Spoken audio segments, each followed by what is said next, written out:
Okay, and welcome to the 222 Paranormal Podcast. Today we have a very special guest with us today. Welcome, Nicolle Lynn. Thank you for joining us. Thank you so much for having me. Hi, everybody. It's an honor. One of our friends recommended that we have you on the show. So and like we were just talking off air, we did see you at a few conventions, but I honestly didn't know much about you until I started looking at your interviews. I'm like, yes, we need to have Nicolle on the show. She is awesome. Definitely. Well, we do a lot of ghost type things, but when it comes to aliens and space, we need to expand our horizons into that. And with your unique situation and story, we're like, this is a perfect fit. So thank you for joining us. We really appreciate it. No, thank you, So guys. let's go. Oh, yeah. Let's talk a little bit about when and where your journey started. I see here around 3 years old. Is that your further or earliest recollection? My very earliest memory in life is of a gray alien in my room. So I can't say for sure that that's the first time anything happened, but that's the first time that I have any memory of anything happen. I suspect that it's gone back since the beginning. And they've been interested in me my entire life for whatever reason. I haven't quite figured it out, but yeah, they've been here throughout my entire life. And that first memory consisted of, I must have been under 4 because I was still in a crib, and there was a gray alien staring down at me while I was laying in my crib. I don't remember if I was able to talk to it or not. I just remember being not scared, but very interested in this new thing in front of me that I couldn't really quite understand.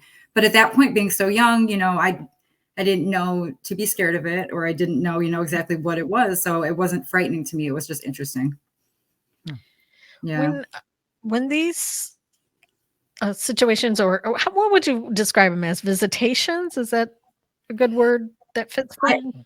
It's been a lot of different things for me. I've dealt specifically with the grays, and they're known for, more of the abduction type of encounters. So I would say, I've been visited by them. I've had some of what you would call a contact experience, but I would say all in all, I'm an abductee. Like that's what I am.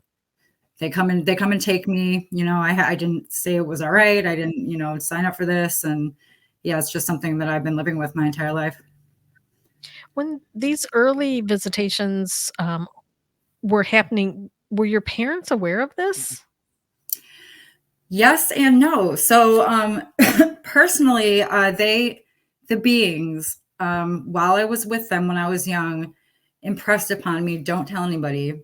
Like, this is a secret, don't tell anybody, which I was a good kid, and so I didn't. But my brother, when he was very, very young, also toddler, new to speech, my mom had told a story throughout our lives that, he came up to her one day and he said that he has an imaginary friend named Oak, which everybody else sees as an oak tree, but he sees it as an alien. And that it takes him and me to go play with other little kids in space at night, but adults aren't allowed to come. Mommy and daddy aren't allowed to come. So my mom, up until just recently was not a believer. I think she wasn't very much in denial. So she just kind of was freaked out by it. Like, what is my kid telling me? This is the early 80s. So it was before a lot of people really understood this phenomenon as much as we do now. I mean, obviously it was out there with Star Wars and all stuff like that. But, specifically the gray alien abduction phenomena wasn't as visible at that time. So it freaked her out, but she kind of, filed it away. I did not say anything to my mother or my father. So it wasn't until very recently that I was able to start talking to my mom about it. Yeah. Did they ever have any experiences when they were young? Like, is this generational? It is generational. I don't know about my dad because I've never talked to him about it. He passed from COVID in 2020, and I never had that conversation with him. But for my mother, she had various paranormal experiences, which, looking back on it, as an abductee, I would say were most likely visitations. She has one memory in particular of being a preteen and waking up in the middle of the night and having a bunch of cloaked figures standing around her bed. And Wow. that's all she could remember. Yeah. But she would never, say, "Oh, this is aliens," or because she's always been very much a kind of a skeptic and like, "Oh no, that's not what it is." At times she'd be like, "Oh, it's my angels." But that's about as Mhm. far as she would go with it. But besides for her, my grandmother's had experiences, my aunt has had experiences, my cousins, my brother. So I mean, it is definitely generational. It's just Yeah. my Mm. parents were not open about it. So Hmm.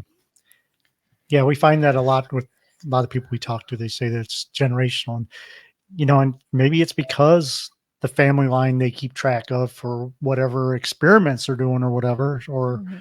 you know, keeping track of that. And but as a kid, I was thinking about that when I was watching you on the other show that I watched with Michael, and I forget the Windsor from Windsor. paranormal voice. Um, Yeah. Yes. yes, yes. He's the one that recommended you to me. We were talking a couple days or about a week ago or so, and he's like, "You got to have her on." And so I watched that show, and as a kid, when I was watching, I was thinking about you didn't know that they were alien, or I don't know, I don't know how to put this, but as a kid, I would think that you would think that that's just normal. That you're just Mhm. kids coming down, and you mentioned about how they wanted to go take you and play with you. Yeah. What can you explain some of the stuff that they did on the ship as a kid? Because I mean, I know it, and I'd love to hear you say it. Oh yeah. So they would basically come to me personally as a screen memory. My first memory of being taken on a board start on a ship started with a screen memory of what kind of looked like a cartoony, puppety version of us, like a circus, like a three-ring circus Okay. leader, which is not uncommon from other, experiencers that I've talked to, that they've had screen memories at any point in their lives. But a lot of times with children, they'll come as something that maybe isn't as frightening, especially when you're getting to like 5, 6, 7 years old and you start to fearing monsters. So for me, it was something that seemed fun, that would come into my bedroom at night, take me out of bed. And then I don't remember any transition from the bedroom to the ship. But the next thing I knew, I would be on what I consider it to be a ship. And there would be a bunch of other what looked to be human children there that were in pajamas with like maybe dolls or their favorite toys they went to bed with. They maybe brought with them. I can remember bringing my teddy bear with me at least once. And then there would be hybrid children. And those hybrid children would be in what looked like white nightgowns. And for those of your listeners who aren't familiar with what a hybrid is, that's a cross between an alien and a human. And they don't all look the same. It's like different versions of like maybe one has a little more human or one looks a little bit more alien, but it's a cross between the two. And so in addition to that, there would be your standard gray aliens, walking around, basically encouraging us to play with each other.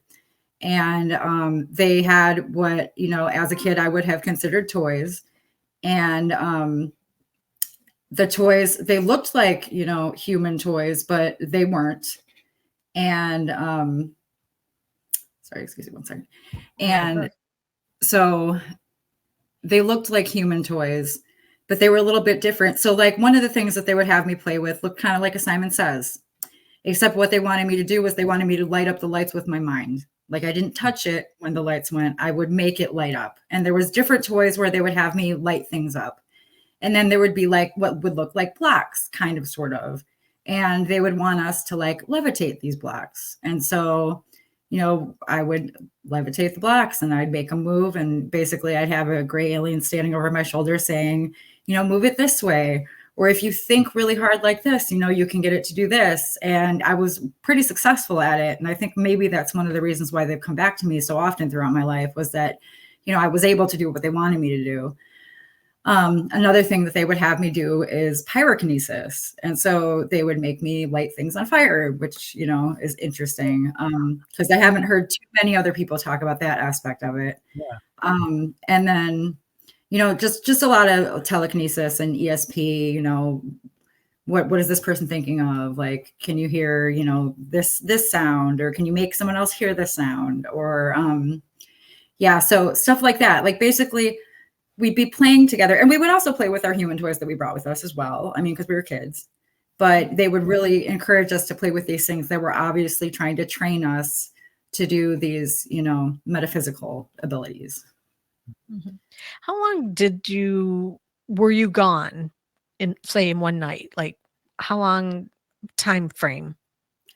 I can only, I could only, I mean, knowing what like the length of time is usually as an adult, I can kind of go back on that way. Like, so usually it's maybe 45 minutes to 2 hours is typical. It can go much longer than that.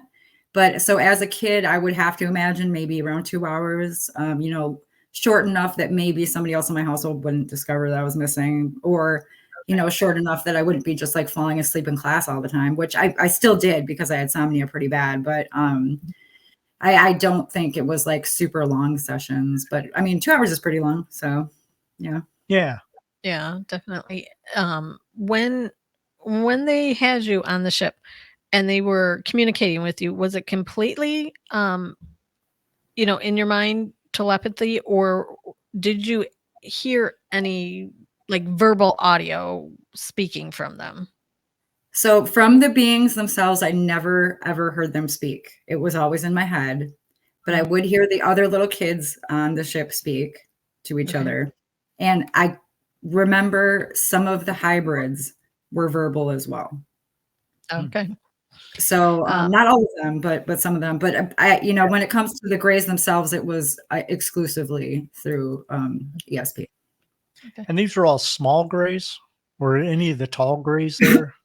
Actually, I've dealt more with the tall Greys. The small Greys seem to be part of the like pickup crew when they're like taking me, from my bed or whatever. But then once I'm on the ship, I'm always exclusively dealing with the taller Greys, which are much more communicative, and much more like they just speak more in a human way than like the small Greys just seemed very like, I don't know. I always call them like worker bees. Like they don't say much. Yeah. And if they didn't say anything, it was real short.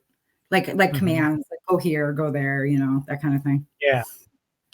Did you feel when you were on the ship, it moving anywhere, or do you feel like it was just like maybe just hovering, or? Yeah, I did not feel any motion. That doesn't mean that it wasn't, but it seemed like the gravity on board was stable. Okay. Yeah, because that's one of the things I was thinking too is, when you're on the ship, did it seem so big that you couldn't see Earth from any windows or anything like that? Because you don't know, Yeah, I mean, I never really like got to explore the ship on my own, so I can't say necessarily how big it was. It didn't feel super big, and any of the ones I've been in did not feel like it was a super big craft. It could have been, but the areas that I was in, and a lot of times they were circular rooms where I would guess maybe 25, 40 feet across tops with a couple rooms on the side. But there was at least one time when I can remember looking out of a window and seeing the moon, and it was very close compared to the Earth. So I don't ever remember looking back down to the Earth, but I do just remember like, oh, look, that's the moon. It's huge. Like, so we must have been close to the moon. Yeah. Very interesting. For what you recall being inside, what was what did it look like inside? Was it metal? Was there any type of anything other than, we would just suspect it would all be metal, right? Maybe some glass and windows. I don't know.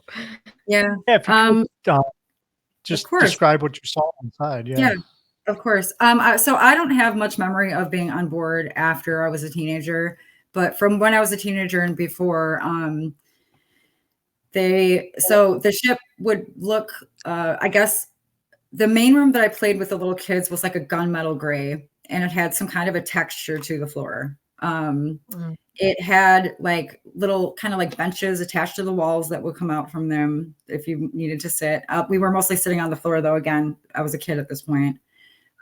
There was usually some kind of console, which they would also encourage me to play. They like taught me how to use this console to bring up images on the side of the wall of the craft. So like it was almost like a projection screen or like a large, screen TV that we know today. But from the early 80s, it was ginormous to me. Like I couldn't believe it was like having a movie screen in front of me. But so yeah, so part of the wall could be turned into like a TV screen, and I can only remember like maybe once or twice seeing windows and seeing stars, and that one time that I saw the moon outside of it. But I also, when I was older, I remember in being in like basically like rooms where they would do physical exams and experimentation. And some of those times it would be in a very, very, very bright room with like, it didn't really look like there was too many right angles, except for like the table that they wanted you to go on, or like the controls that they were using. Other times in exam rooms, it would be dim, just like the gunmetal gray room, where it was like this dim, dark gray, very dim lighting. Okay. Yeah. Just sort of like if you went into like an office building or something, the different rooms would have different uses and stuff. So, For sure. when they're doing exams and that, maybe they need it brighter. I don't know, Yeah. Yeah. Like I said, it wasn't all the time, but sometimes I would be in a very bright room. Most of the time I would say the lighting was pretty minimal. But yeah. So, but still talking as a kid, they're basically there to train you to do telepathy and stuff like that. So it was like a playroom, Yeah. Yeah, I believe so. And it wasn't, oh, sorry, you go ahead. Oh, go ahead. Okay. I was just going to say, with he does it all the time.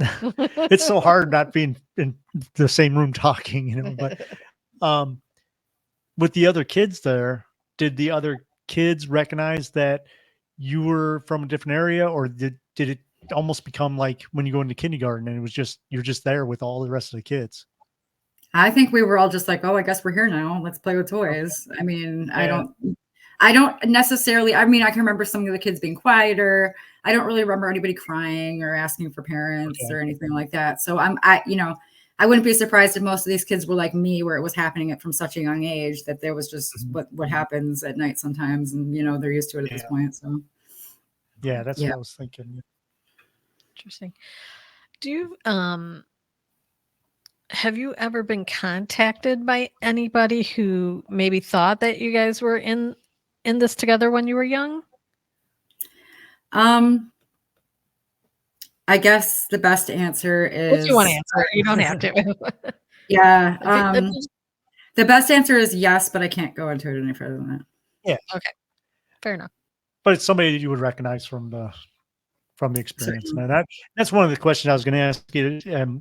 When you would be talking about later in your life, have you ever walked down the street and just looked at someone and go, they're, kind of talk to them, but you're like, hey, they're an abductee. I can tell, Yeah.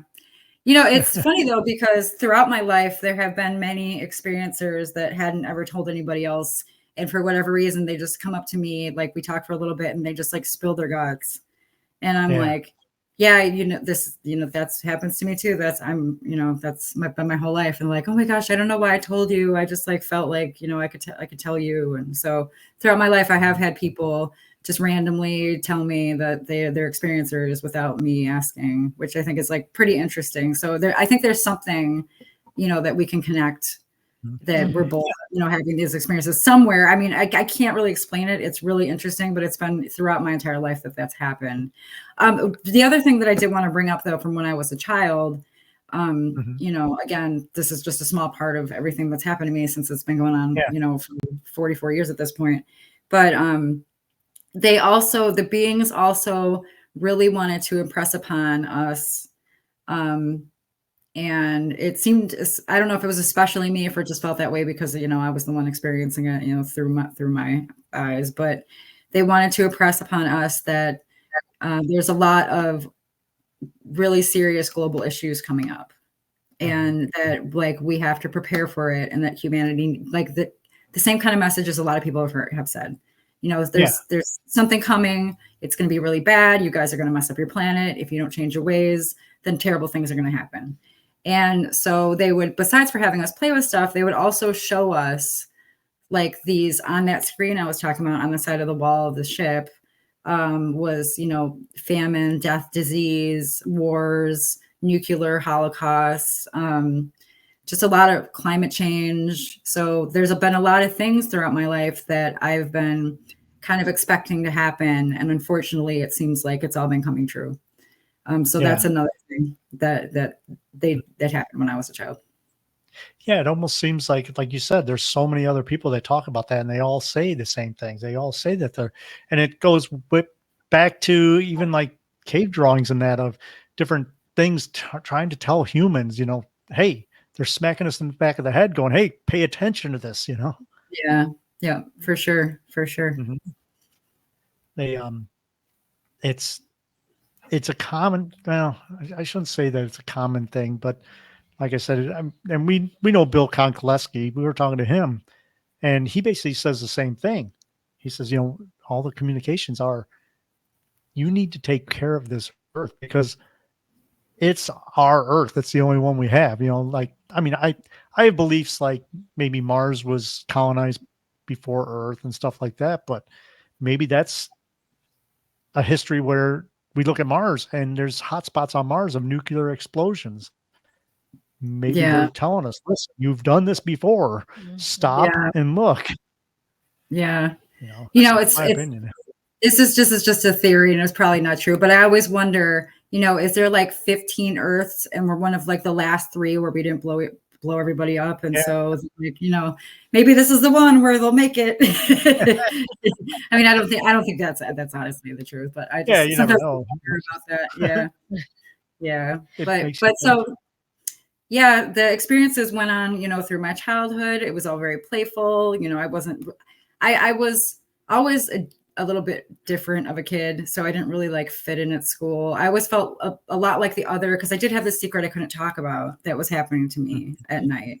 So it was more the social ramifications that were an issue for me rather than being afraid of the beings themselves.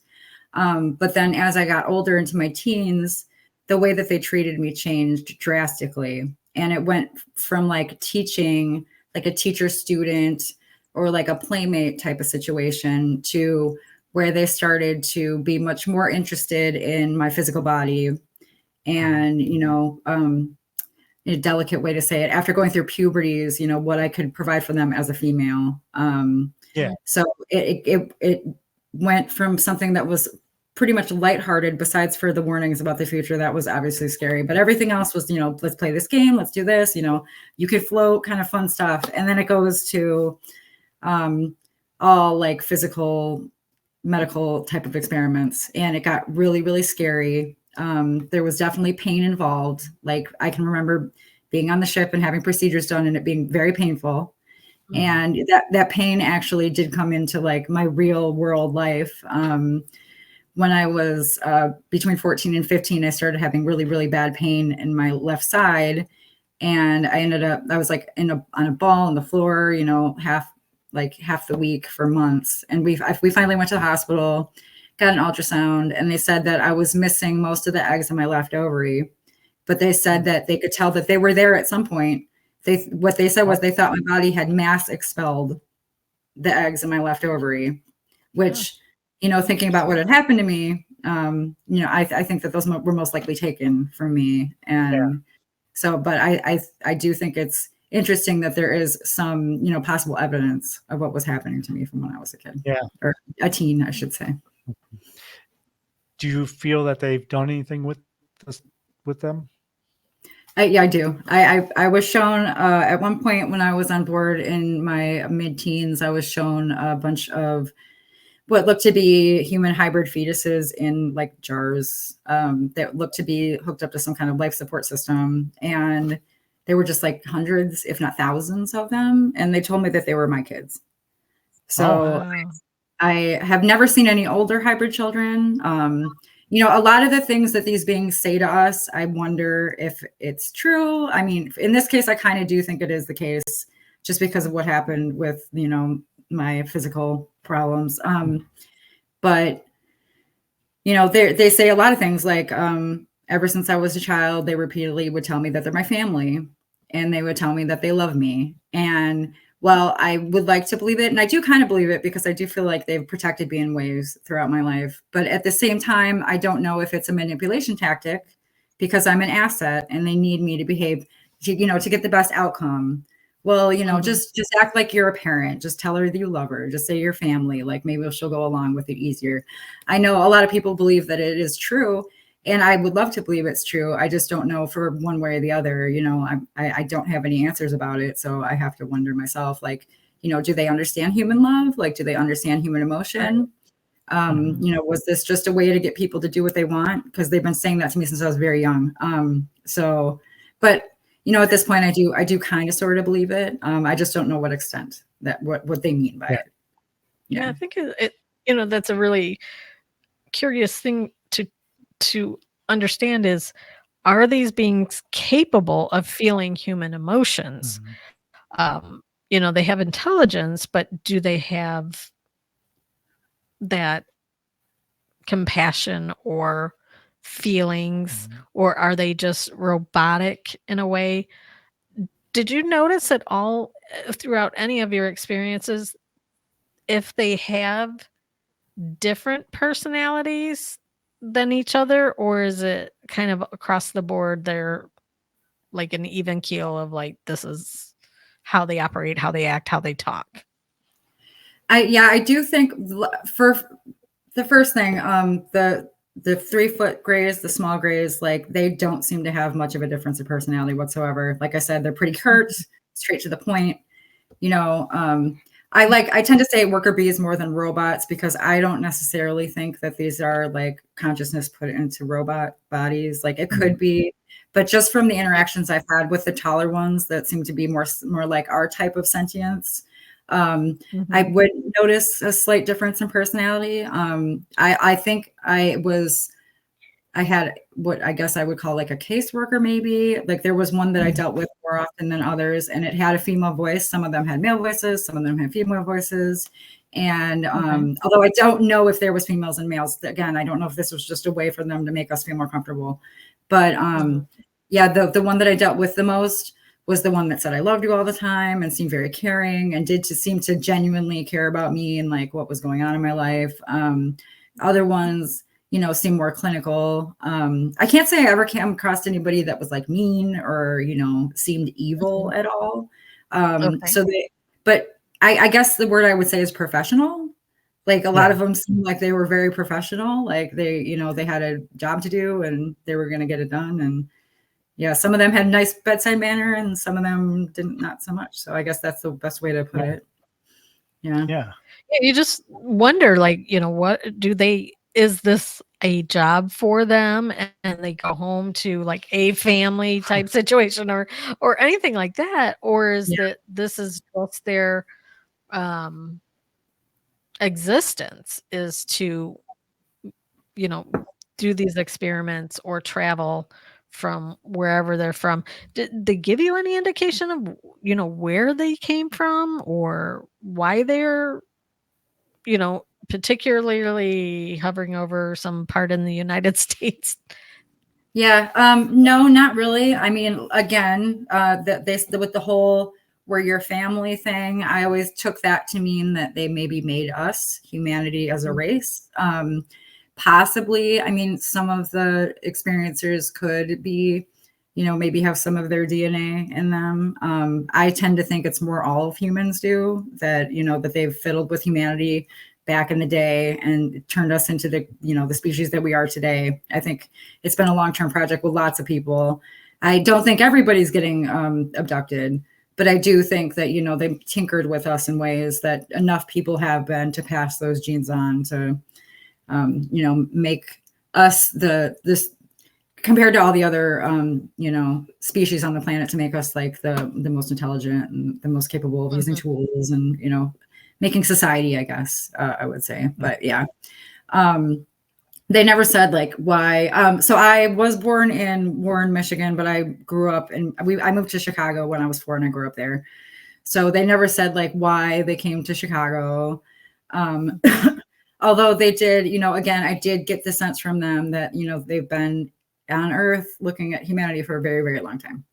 mhm. Mhm. So I think that this is some kind of long-term case study. I don't know. It seems very scientific to me. So yeah. Yeah, and we look at like the ancient alien stuff, and stuff like that. We know that they've been here for thousands of years, but even with that, knowing that it's generational, the beings or whatever you call them that have been visiting you, obviously have been visiting your parents, your great grandparents, your great grandparents.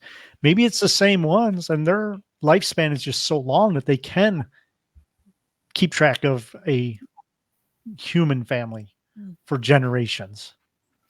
Yeah, that's an interesting theory. I hadn't thought about that one. That I mean, I wouldn't be surprised for sure. And another thing that's specific to like my genealogy is that I am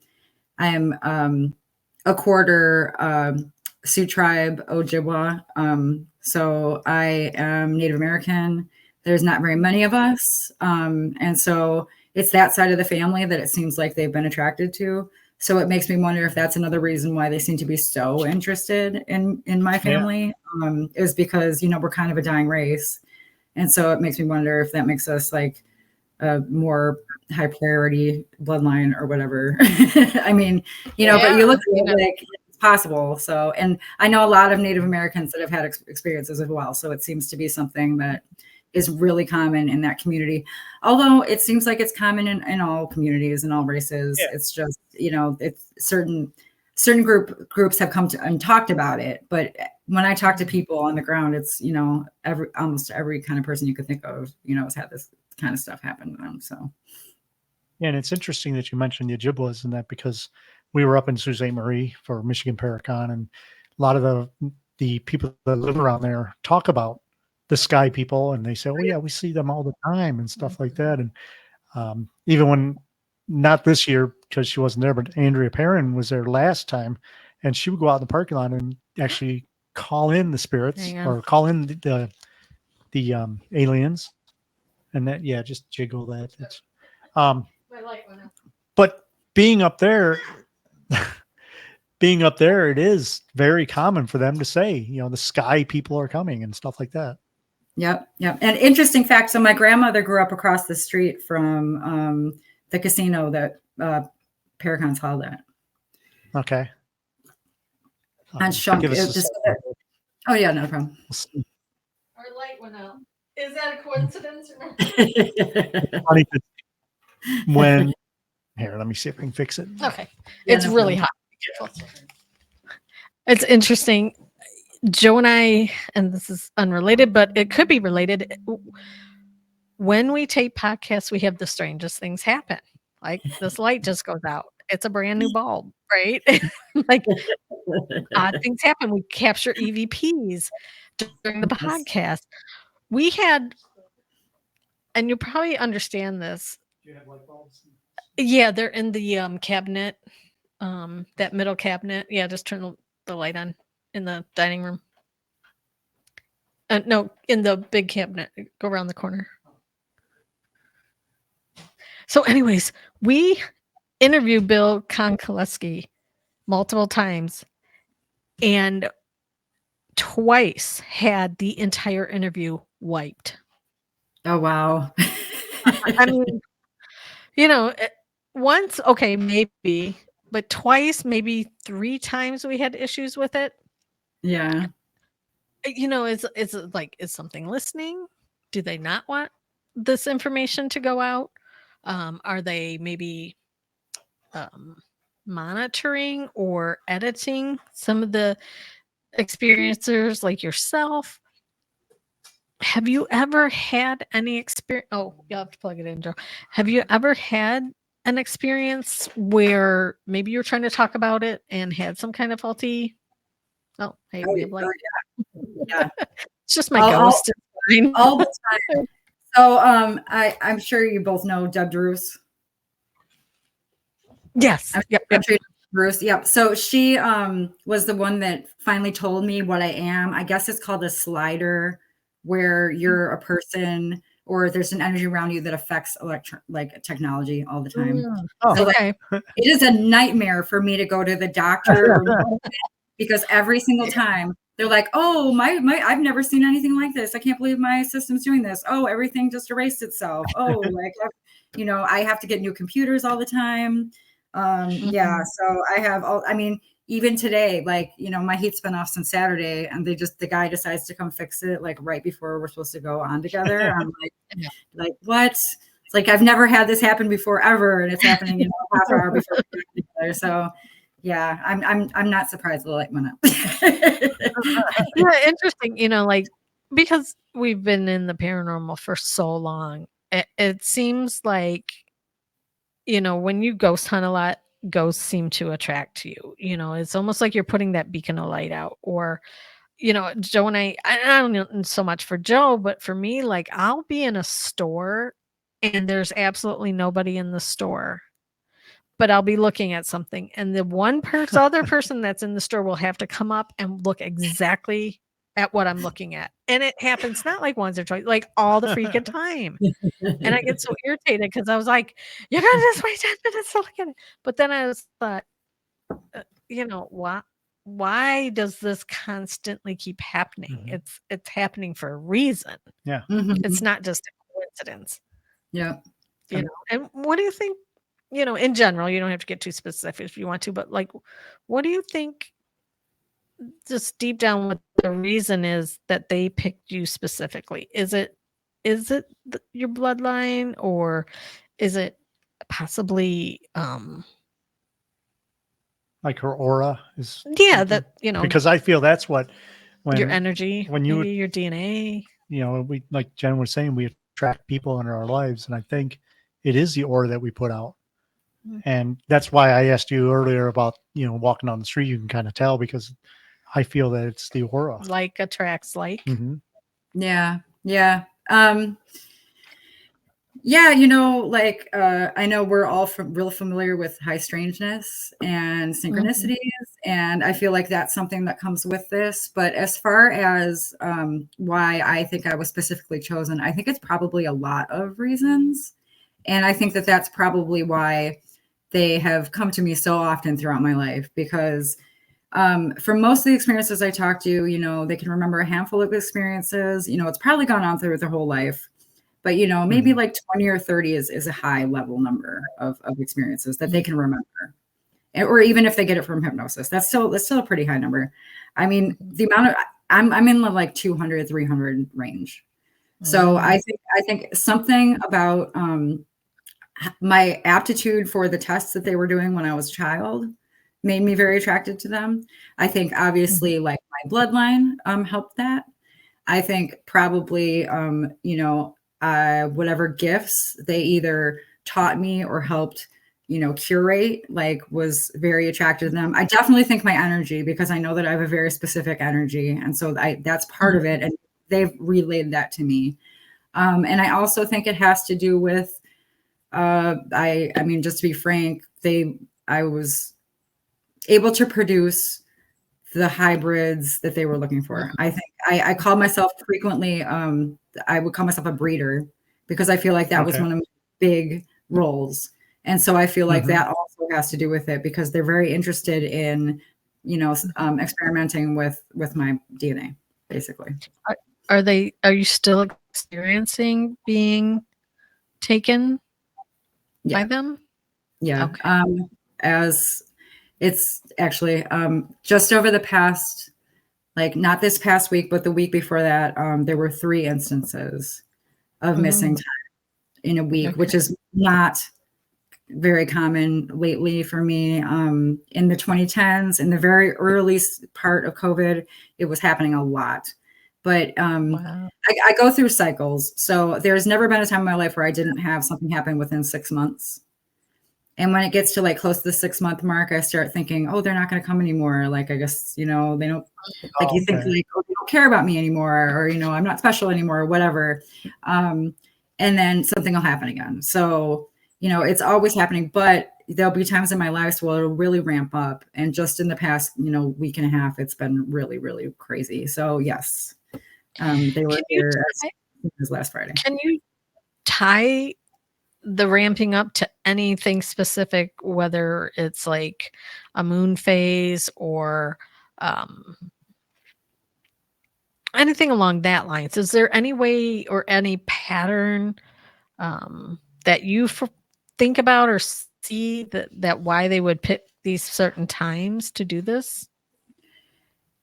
It seems like, so once I got out of my teens and like the testing phase, it became more like they were interested in how my life was progressing at that point, which is very common in a lot of the experiencers that have had like, you know, the amount of experiences that I've had, or lifelong experiences in general, that there's phases to it.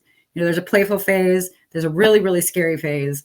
And then once you get to be older, it's more like they're interested in what's going on in your life.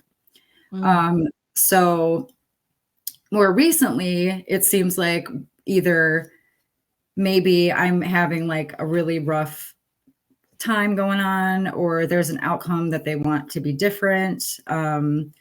You know, like there were definitely times, like for instance, me being here right now, they basically like came over and over and over again and just made all of these things happen, a certain sequence of events happen, so that I ended up having to leave the Chicago area, move to the UP, which is where I found my community through Paracon, through Michigan Paracon.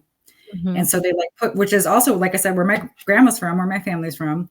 And then, you know, moved me to Southern Michigan to continue to be able to say my story, to be able to start doing disclosure.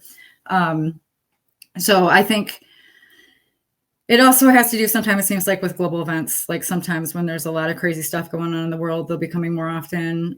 You know, I did wonder if having the Northern Lights here the other day had something to do with it, because that was right around that time. So there's, I mean, I think there's a lot of reasons, but I think in my case in particular, it's mostly either they want me to do something, or they want to make a point, or I'm having a bad time and they're coming to check on me. I'm not exactly sure, but it seems like that. Okay. That's interesting. Now, can we go to when the actual abduction or visitation happens? Do you have any sense of when it's going to happen? And then after that, let's get into how it happens. Yeah, no problem. So I can almost always, not always, but almost always tell that it's about to happen. And there was actually, in my early 20s, I was in my living room and I was probably like 1:00 in the morning. And I just got the overwhelming sense they were coming, which what that feels like is suddenly, like one of the first things is you feel like somebody's watching you. You get this like feeling like you're being watched.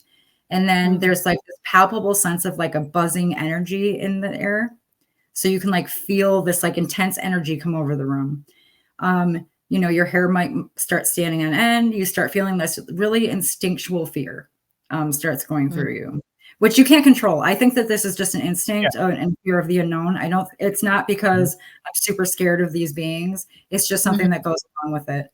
And, you know, sometimes you might hear like a low rumble or a humming that you can like, again, feel like throughout your body. So I was sitting in my living room and this started to happen. And this is around the time when I was having a really, really bad time with it. My insomnia was really bad. My paranoia was bad. I couldn't sleep at night. I had to barricade my room because I was afraid that they were going to come in, even though I knew that wouldn't do anything. It just helped with my sense of like control over my environment. So it just helped me out a little bit, even though I know it wouldn't stop aliens, but for me, it helped. But so in that time when I felt them coming, I said out loud, if you keep doing this to me while I'm awake, excuse my language, I said, I'm going to go effing crazy. And then right after I said that out loud, they left. Okay.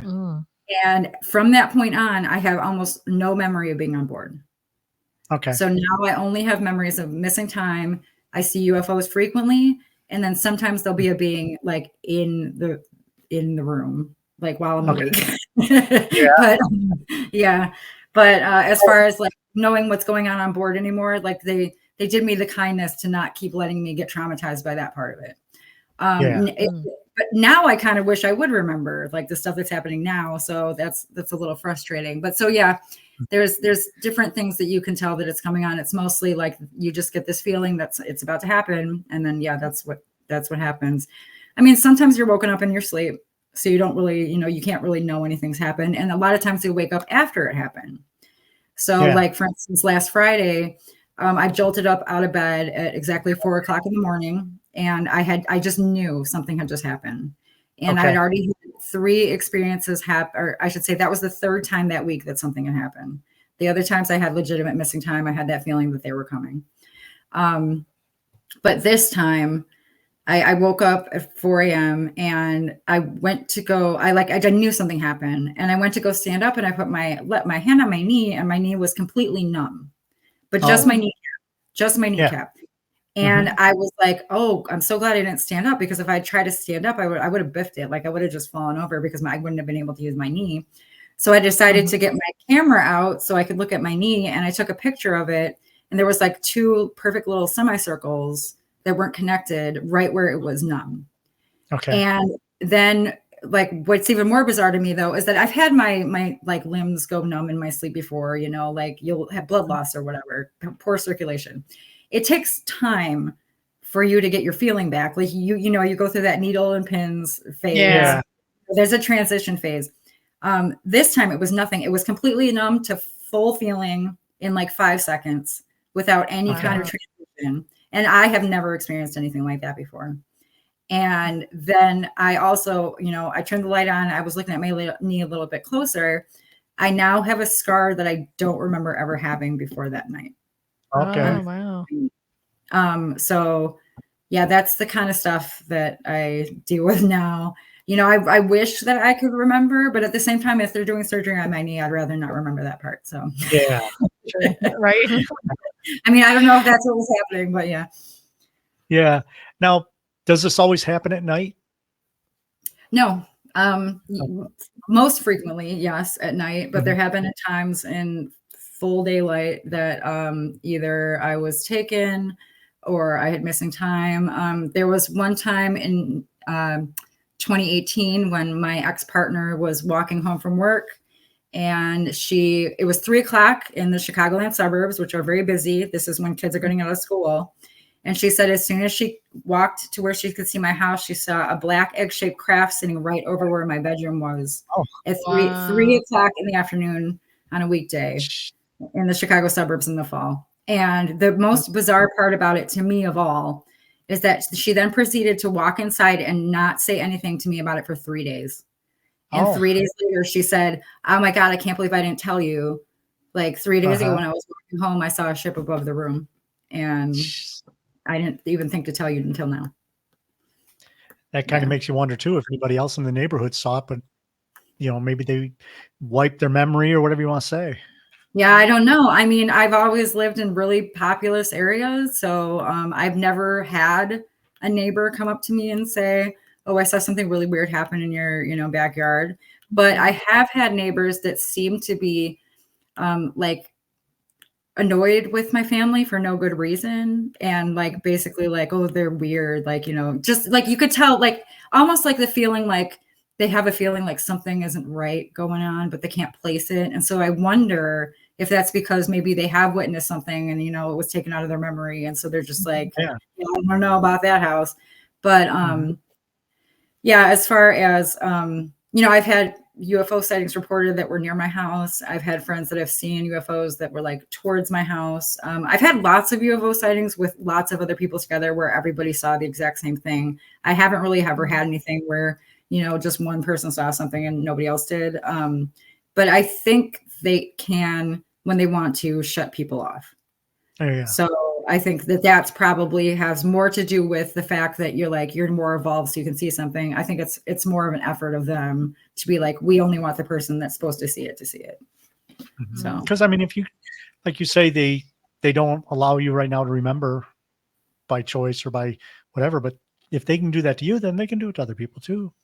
Yeah, for sure. Now, when you're abducted, I'm just going to say abducted, I don't know, but when you're abducted, how does that actually happen? How do they get into the room? Do you physically go out of the room, or is it your soul or whatever you want to call it? Do they physically take your body? Because if you were saying that they did do different procedures, you'd have to have a physical body there. But how did they actually take you out of the room? That's a great question, and I cannot answer it. I don't have any memory ever of going from my room to a ship. I just remember room, then ship, Mm-hmm. or room, gray aliens in my room, then missing time, Yeah. and then coming to and them being gone. So Okay. so yeah, I don't have. I can remember seeing a ship like in my backyard over. I can. I remember everything up to the point to getting into the ship, and then that part is not it's blank. Yeah. Because I've heard stories of people saying that they, like you said, you barricade your door, but they came through the window and the window wasn't even open. They just come like through the walls and somehow can Yeah. manipulate the atoms and the energy so that they can basically walk through walls. And that's another question that I have, again, theorizing is, how many of these things that we see on our end are holograms? And then it's real once we're on the ship. Like maybe they're projecting stuff into our rooms. And then, maybe that's part of the feeling that we're feeling, that like energy, the fear, all that. Maybe it's some technology they're using, to beam themselves in without actually being there and taking us out. I don't know if that's always the case though. I've got a couple thoughts. First and foremost is that I have seen mantis being, which I believe, is related to the Greys. And a lot of people that have dealt with the Greys have also seen mantids. Yeah. So I do have a mantis being come through my sliding glass door without opening it one time. That screen memory when I was a kid would come through the window, although it would open up the window and come in, but there was a screen door and a screen window, window, and it would come through the screen. And then, I've had beings, in my room that they would have had to come through the walls because that's the only way that they could have gotten in.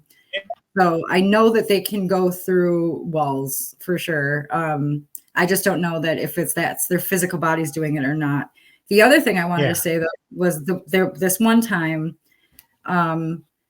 again, like, so I called what I had, this agreement I had to not remember stuff. That we have a contract. Like I'd always be like, our contract, I gotta be asleep. Like you can't do this when I'm awake.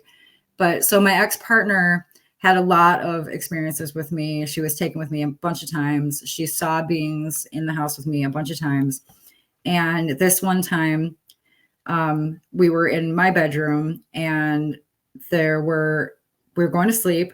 And I opened my eyes and there were 3 beings standing at the end of the bed. There was a tall gray and 2 small grays next to the tall gray. And my ex-girlfriend was still awake. And I said, oh my God, they're here. Like, do you see them? They're standing right at the end of the bed. And she opened her eyes and she goes, yeah, I see them. She's like, I'm just going to close my eyes and pretend to go to bed. And I was like, what do you mean? And then I said out loud, I was like, you guys aren't supposed to be here. And one of them reached over, the tall one reached over my whole body. She was on the edge. So they reached over and then it touched my leg. And it felt very much like flesh and bone. And I slapped it. And I said, no, you don't. No, you don't touch me. And then the next thing, it was 45 minutes later. I know I've heard stories of people that like hit them and they got hurt pretty badly. I just tapped it. I was like, oh, don't touch me. You're not allowed to do that. But it felt like flesh. It felt like, bone and flesh. So I lean to that, the tall grays at the very least are physical beings. Yeah. Do you feel that maybe they've put any type of tracker or marker in you? Because you said you had moved from Chicago to Michigan, and they obviously are finding you if you're traveling or in a different location. Do you see any physical scars, or do you think maybe they've put something in your blood that's, I would say metallic, maybe that would almost like a magnet, like they could reach out, find it. Yeah. So I do have what I believe to be an implant. So I believe that that's probably how they're finding me. Although I don't necessarily know if they need to do that with everybody, because I know that not all experiencers have implants. But I agree. So I have one in my arm and it was taken out once, and the doctors kind of looked at it and laughed, and then got another doctor to come in. And then they said to me, because it looked like metallic metal balls that came out of like a sack out of my arm, basically.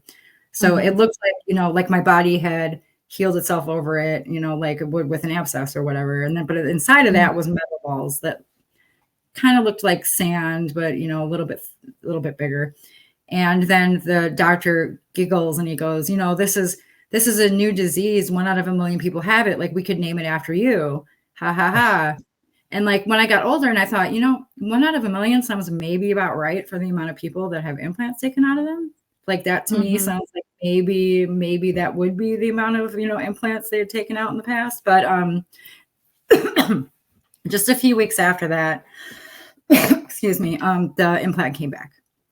And so I haven't ever had any thought about taking it out because it just came back, and it doesn't hurt me at all. It hasn't grown, it hasn't shrunk. It's the exact same since I was, 13 years old. It initially showed up when I was about 8, and it was taken out when I was like 12. And then by the time I was 13, it was back again. So, Okay. Yeah. Wonder if, not necessarily yourself, but maybe somebody else would try to dig it out themselves and, like, are they aware that you're doing this? And, if they left it somewhere and tried to go somewhere else, do they find it? Did they find you? Somebody made a joke to me recently is that I should keep getting them taken out and I'll have an endless supply of implants. Just keep putting new ones in, and then we can just have tons of implants. But yeah, I mean, I'm not, exactly sure, like, if they would know if we were messing with it. I mean, obviously they put one back in, even though I didn't have anything in there that time.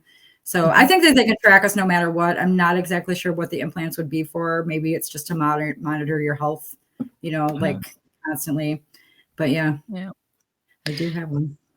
Have you ever had your DNA tested against any other? No. Would you want to do that, or to see if there's anything? I don't know. I'm a little bit wary about any of those companies that are doing it having my DNA. Like I'm just like one of those kinds of people. So maybe if it was like a private practice or doctor that wanted to test it, I'd be okay with that. But like a 23andMe, I don't necessarily trust it. So yeah. They keep all that on file, and and it's not always like accurate too, because it's the over-the-counter version of a DNA test. So yeah. Well, I just wondered, like, if there was any kind of common traits with abductees versus somebody who maybe has not said they haven't experienced. Who knows? They may or may not remember it. Anything that maybe they're experimenting on, are strands of DNA or along that lines. Excuse me. I'm trying. And that could go back to, like we were talking before, of generational stuff too, and other abductees. Why do they choose the people they do? Maybe it is something in their DNA that a tracer or something, because they do say that we have what we call junk DNA because they don't actually know what it's used for. But our bodies are not going to produce something that's not being used. That DNA is used for something. We just haven't figured that out yet. Maybe that is one thing. Yeah. I mean, I've often wondered, like, am I a hybrid? Am I part hybrid? I mean, I guess it's possible, but like I said, again, I think it's probably all of humanity has some of that DNA in us. So I don't think I'm unique in that way. I just wonder if maybe sometimes there's a little bit more of that DNA in me and other, like, frequent flyers, as we're called. Than others, but I don't know that for sure. It makes me wonder if, being that they've been around for, we'll say, 1,000 years, visiting Earth, or even, I'd say hundreds of thousands of years, but that's just me. It kind of makes me wonder if maybe they can't reproduce themselves and they use us to reproduce them. Maybe, you don't know. Maybe they did make us 100 million years ago, or whatever. They made the humans so that that's their way they reproduce, or what, we don't know. And, with the hybrid programs, maybe that is, maybe they just can't reproduce, and maybe their lifespans are so long, because like I said earlier, we don't know how long they live. Yeah. What I frequently wonder is that, the amount of people coming forward saying that they were part of the hybrid program, back in the 80s and 90s, there was a lot of people coming forward and talking about it. And it doesn't seem like there's that many people talking about it anymore. Yeah. I don't know if it's because, people are just too scared to come out and talk about it, because it is so delicate and it's sensitive, and it has to do with some, like, not so great things. I mean, having your kids taken away from you is not super pleasant. No. But I also wonder, like, did they achieve what they needed to? And I do also wonder, like, I don't necessarily think that they can't reproduce, considering that they're creating hybrids. So if they Yeah. can make hybrids, you would think Yeah. they'd be able to make full aliens. Like, Mhm. I mean, that's just my, like, guess. But I would Yeah. think that if they can make like part alien, that they could probably do it the whole way. So it makes me wonder if it's just they're trying to see what they can come up with us, because maybe we were, some form of hybrid back in the day, and they're trying to populate another planet with, a new species. Yeah. So my question goes back to what happened to all those hybrids that they created back then? Because you don't really hear about people seeing hybrids frequently anymore. like Yeah. you used to. So that makes me wonder. I don't know if maybe it's just a shift in like the kind of stories that are getting out there now, because there is also, a lot of totally different experiences with beings that I'm unfamiliar with that people talk about today, like your galactic councils or your reptilians and stuff like that.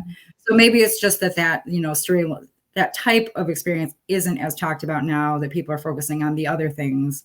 But it really makes me wonder, because I feel like if this is something that's gone on forever and it's going to continue to go on forever, you would think there'd be a consistent amount of people coming forward and talking about it. And it doesn't seem like that's the case.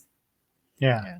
I even see, we look at the grays and the shapes of the grays, big eyes, smaller mouth, stuff like that. And I've actually seen people that kind of look like that.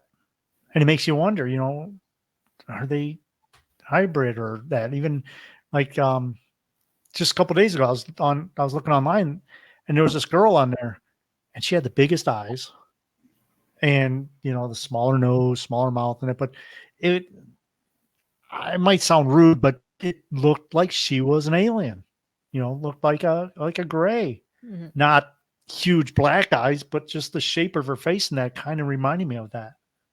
I think anything's possible. I mean, Mhm. you could go down that rabbit hole in 17 different Yeah. directions, every hour of the day. It could be Yeah. filtered. It could be that. It could just be pareidolia. Yeah. We don't know. Let me ask one quick question. Do you think that the alien beings would be open to answering any of these type of questions? Like, say you had an experience, you got abducted, you went to the ship, and you asked them, do you think they'd honestly answer, like, okay, how long do you live? Where do you come from? Why are you here? Those type of things. Or do you think they'd just keep you in the dark? It seems like they're very coy. And I don't know if it's just because I'm not the only person, that has been having this stuff happen their whole lives and am not getting answered. Like, my biggest dream is that, how about we not come at 3:00 in the morning in the desert, 100 miles from any city while I'm driving by myself? Like, how about we not do the middle of the forest at, 2:00 in the morning?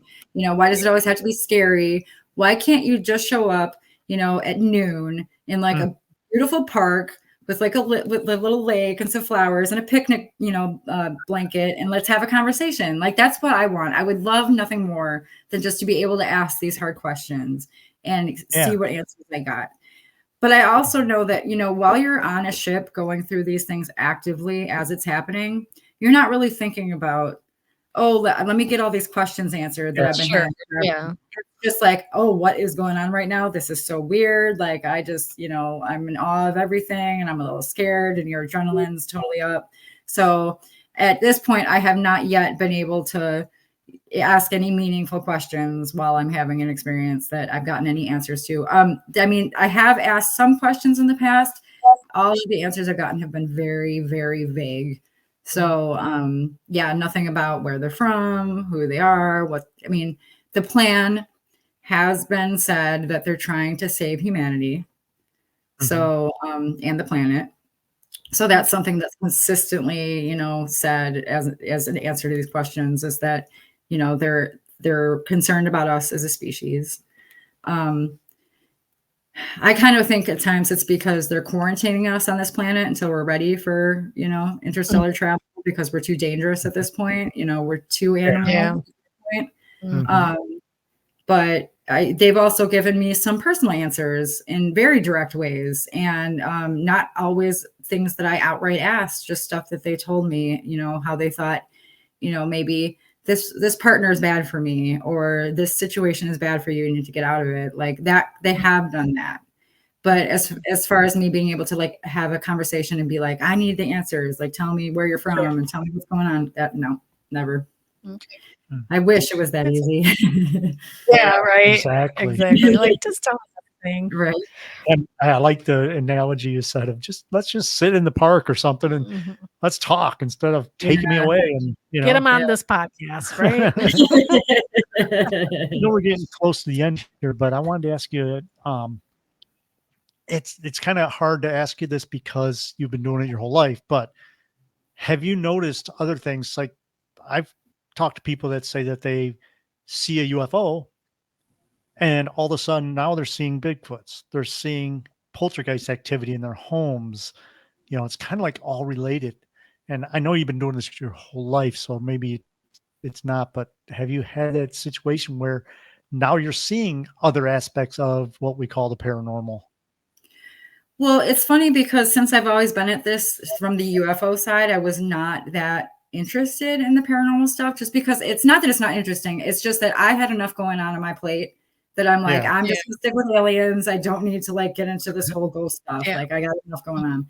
But getting involved in this community and finding more and more about the paranormal community, the things that have been happening to me since I was a childhood are very much go hand in hand with paranormal. I've been having poltergeist activity since I was a kid. I always just thought that was them messing with me because they do like to seem to play pranks sometimes and just to play mind games. It makes me wonder if there's teenage aliens that just like to poke humans sometimes, but like legitimately. So, there's been times where I've had I was sitting in another room and like everything in my kitchen was thrown off of the counters, like every single thing that was on the counter. It's not like wind could have knocked it over. It was everything. Like orbs of light, that people contribute to ghost lights or whatever. I've seen that with my bare eyes. And then I've been talking, it's funny, I've been talking about it more lately, but I don't usually bring this up because for whatever reason, I'm like much more comfortable. And I need to step back a little bit. I have just recently started talking about this phenomenon, what's been going on with me personally, publicly, just very recently. So I'm still a little bit nervous talking about it, but in my normal life, I could talk about this stuff all the time, like with my friends and, my family members that have had this stuff. It is nothing for me to talk about my alien experiences. But when I talk about the time that I saw Bigfoot, if for whatever reason, I feel weird about bringing that up because I'm like, this doesn't fit into my paradigm of the UFO thing until I found more and more about Bigfoot, and that it could be an interdimensional species, and that it could be an alien. And so then it made sense. But so when I was 5 or 6 years old in kindergarten, I was outside during the day, outside on the playground. Again, we're in the second most populous city in the country in the suburb areas. When you combine Chicago and the suburbs, it's actually bigger than LA. So this is the second most populous area in the city. I mean, in the country. And I'm on my playground and there's a alley directly across the street. And so I look into the alley and I see what looks like an orangutan walking upright. I didn't know what a Bigfoot was at the time. So I thought it was an upright orangutan. And it's just walking down the alley. And then it looks at me, it like looks straight at me. We're like making eye contact. And then it runs and hides behind a garbage can. And I'm like, what is that? Even in kindergarten, I'm like, this is not normal. And it's peeking at me from behind the garbage can. And then it runs to the next garbage can. And it does that. And then at the very end of the alley, it just beelines out of the alley. And I'm like, what is this? And it wasn't until I was older that I was like, was that Bigfoot? Did I see an orange Bigfoot in the Chicago suburbs? Like, this is during all of my alien stuff. So I very much think it could be connected. Could it have been a guy messing with kids, when it could have been. But yeah, I mean, I've always, that was one of the things that's happened to me that I could never really place with the rest of my stuff. So yeah, I do think it is connected. Yeah. That's interesting. Yeah, I just wanted to get that in before we let you go, because that's one of my curiosities, you know. Yeah. But we want to thank you for coming on. This Yes. was so interesting. Yeah, I really appreciate you And- coming on. And you're always welcome to come back. Yes. I know that you're going to conventions now, so we'll definitely see you at some of the conventions. And you're always welcome to sit down at the table and talk to us, tell us any other new stories or anything like that you're interested in. Yeah. Cool. Thank you both so much. I really appreciate being on your show. This has been wonderful. Yeah. Thank Very you. informative. Yeah. And listener, thank you for tuning in this week. We really appreciate you. And please, like we always say, get up on our website and click on that Patreon link if you'd like to become a Patreon. We'd love to have you. Nicolle, do you have a website or anything that the listeners can go to, or do you want us to just direct them to your Facebook? Yeah, actually, I have an Instagram page. My Facebook is just personal, but so my Instagram is it's extraterrestrial Nicolle at or I'm sorry, it's at extraterrestrial Nicolle. This is Instagram. So that Nicolle is spelled Nicolle. And then if somebody wanted to email me, they could at extraterrestrialnicolle@hotmail.com. Awesome. Thank you. And listener, we'll put that in the show notes also if you're interested in that. And if you, as a listener, have any stories you'd like to tell us, message us, let us know. And we may even get you on the air. Awesome. Well, thank you, everybody. Appreciate your time, Nicolle. Wish you the best of luck, and we'll see you at the next convention. Thank you. Bye, guys. Bye.